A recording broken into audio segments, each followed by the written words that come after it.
Los motivos internos que rigen nuestros actos externos. Mateo capítulo 23, versículos del 1 al 12. Dice así: Entonces habló Jesús a las gentes y a sus discípulos, diciendo: Sobre la cátedra de Moisés se sentaron los escribas y los fariseos. Así que, todo lo que os dijeren que guardéis, guardadlo y hacedlo, mas no hagáis conforme a sus obras, porque dicen y no hacen. Porque atan cargas pesadas y difíciles de llevar, y las ponen sobre los hombros de los hombres. Mas ni aun con su dedo las quieren mover. Antes, todas sus obras hacen para ser mirados de los hombres, porque ensanchan sus flacterías y extienden los flecos de sus mantos, y aman los primeros asientos en las cenas y las primeras sillas en las sinagogas, y las salutaciones en las plazas, y ser llamados de los hombres Rabí, Rabí. Mas vosotros no queráis ser llamados Rabí, porque uno es vuestro Maestro, el Cristo, y todos vosotros sois hermanos. Y vuestro Padre no llaméis a nadie en la tierra, porque uno es vuestro Padre, el cual está en los cielos. Ni seáis llamados maestros, porque uno es vuestro Maestro, el Cristo. El que es mayor de vosotros, sea vuestro siervo, porque el que se ensalzare será humillado, y el que se humillare será ensalzado. En este capítulo 23, Jesús habla a sus discípulos y a toda la gente acerca de los escribas y los fariseos, mencionando el estilo de vida de ellos con relación a lo que enseñaban, diciendo que ellos se sentaban sobre la cátedra de Moisés, es decir, sobre la ley y los mandamientos que Dios había dado a Moisés. Recordemos que ya anteriormente, en el capítulo 15, Jesús había tenido un enfrentamiento con los escribas y los fariseos, cuando ellos criticaban que sus discípulos no se lavaban las manos para comer y por ello quebrantaban la tradición de los ancianos. En ese capítulo 15 Jesús los confronta y les dice: ¿por qué también vosotros quebrantáis el mandamiento de Dios por vuestra tradición? Estos grupos religiosos tenían muchas tradiciones, tales como los lavamientos, oraciones, ayunos y demás.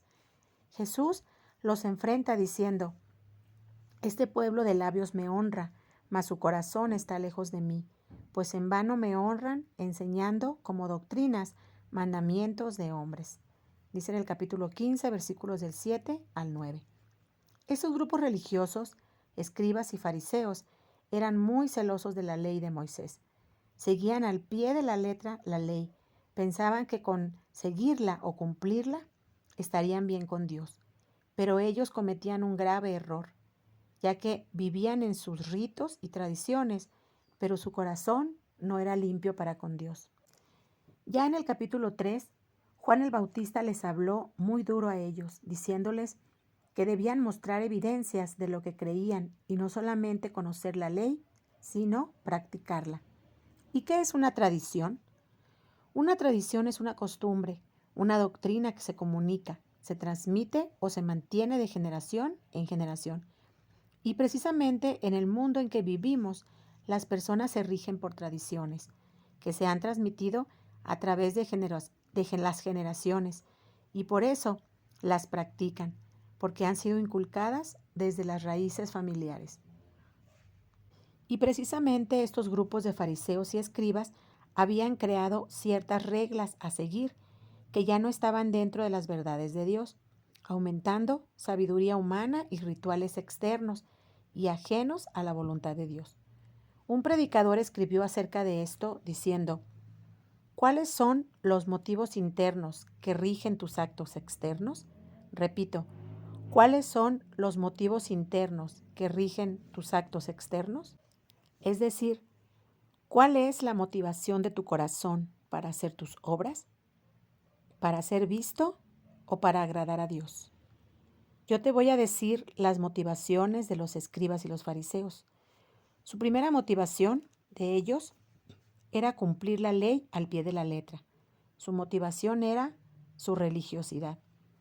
Aunque esa ley ya estaba adulterada, pues le habían agregado mandamientos de hombres, los cuales enseñaban como doctrinas y enseñanzas de Dios, que fue lo que Cristo les censuró. Ellos honraban de labios a Dios, repitiendo de memoria las Escrituras, pero ¿qué tal su corazón? ¿Era íntegro para con Dios? Los ritos y ceremonias no tienen valor para con Dios si una persona no ha tenido un encuentro personal con Él por medio de Jesucristo, que pueda producir un cambio de vida. Por eso, en el capítulo 3, versículo 8, Juan les dijo: haced, pues, frutos dignos de arrepentimiento. De nada me sirve a mí conocer los mandamientos o la ley perfecta, si solo soy un oidor olvidadizo, como lo cita Santiago capítulo 1, versículo 22. Porque entonces yo sería como esos fariseos que se jactaban de conocer la ley, pero no la hacían suya en su corazón para luego llevarla a la práctica. Y la segunda motivación de estos escribas y fariseos era el ser vistos y admirados. Su motivación era su orgullo y soberbia. En este capítulo 23, Jesús menciona características propias de estos grupos religiosos que describían cómo sus obras las hacían para ser vistos. El versículo 3, al final dice: mas no hagáis conforme a sus obras, porque dicen y no hacen. Ellos ataban cargas pesadas en las personas difíciles de llevar y las ponían sobre sus hombros, pero ellos ni aun con su dedo las querían mover. Es decir, ponían reglas o mandamientos para que la gente los cumpliera, pero ellos no eran capaces de hacerlo. Antes, dice, todas sus obras hacen para ser mirados de los hombres. Hablaba de sus vistosos vestidos con flecos en sus mantos. Ellos buscaban los primeros asientos y las primeras sillas, ser saludados en las plazas y ser llamados padres o maestros. Y justamente en el capítulo 6 de Mateo lo menciona. Muestra que no hay recompensa en los cielos por hacer las cosas si las hacemos solo para ser vistos. Los religiosos del tiempo de Cristo eran así.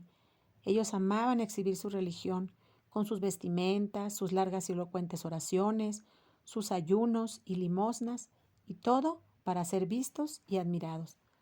Cuando en la palabra de Dios dice que tú cuando ores, entres en tu recámara y cierres la puerta. Que cuando des limosna no sepa tu mano izquierda lo que hace tu derecha. Que cuando ayunes, laves tu cara para no parecer ante los hombres que ayunas. Cuidado con nuestras motivaciones. Cuidado con caer en las motivaciones de los fariseos y escribas. Religiosidad y orgullo y soberbia. El capítulo 23, versículo 12, dice: que el que es mayor de vosotros sea vuestro siervo, porque el que se ensalzare será humillado, y el que se humillare será ensalzado. Los escribas y fariseos solo edificaban su casa sobre arena y no sobre la roca. La arena representaba todo eso: la tradición, obras, ayunos, oraciones, limosnas, las riquezas materiales, los afanes de este mundo y el preocuparnos por el futuro, por el mañana. Y no edificaron su casa sobre la roca que es Cristo, su voluntad, sus enseñanzas, el confiar en Él. Y yo te pregunto este día, ¿cuáles son tus motivaciones? ¿Dónde está tu tesoro? ¿Dónde está tu corazón? El edificar nuestra vida sobre las obras, las tradiciones y rituales como ayunos, limosnas, etc., si no van mezclados con la verdadera fe y la confianza en Cristo, que es la roca, no sirven de nada. O más aún, querer alcanzar la salvación y la vida eterna por medio de todas estas cosas es vano, pues la salvación le pertenece a Dios y no es de nosotros el poder alcanzarla. En palabras del predicador Spurgeon, él dijo: no podemos comprar el cielo, ni con oro, ni con buenas obras, ni con oraciones, ni con nada. ¿Y cómo habremos, pues, de conseguirlo? Con solo pedirlo. Todos los que nos reconocemos pecadores podemos tener a Cristo. Con solo pedirlo, puedes lograrlo. ¿Deseas tú tener a Cristo? Tú puedes tener a Cristo. Apocalipsis versículo 22-17 dice: el que quiera tome del agua de la vida gratuitamente. Pero no puedes venir a Cristo y continuar viviendo en tus pecados. Es el arrepentimiento, es creer que el único medio para llegar a Dios es a través de su Hijo Jesucristo. Solo a través de Cristo somos perdonados. Entonces, que la motivación de tu corazón sea el buscar a Dios, amarle y honrarle, para que tu exterior y tu persona tengan esos frutos dignos de arrepentimiento. Que así sea. Amén.